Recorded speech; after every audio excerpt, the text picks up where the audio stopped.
A U.S. congressman proposed fresh sanctions on the regime's products and ships, a necessary measure as the regime seems bent on accelerating its nuclear missile programs. For details, let's turn to our Lee Unshin. U.S. Representative Ed Royce has introduced new legislation aimed at tightening the sanctions on North Korea. The new bill by the chairman of the House Foreign Affairs Committee includes a ban on ships owned by North Korea to prevent them from operating in U.S. waters or docking at U.S. ports.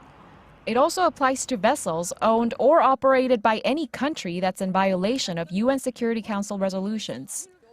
The proposed bill also targets entities overseas that employ North Korean forced labor by prohibiting the goods they produce, even in part, from entering the U.S.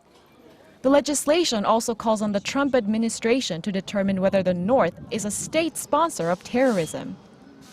Royce said in a statement that Pyongyang's nuclear arsenal poses a growing and urgent threat to the U.S. Along with the bill, Washington is said to be seeking a broad combination of diplomatic and economic measures in response to the threats posed by North Korea.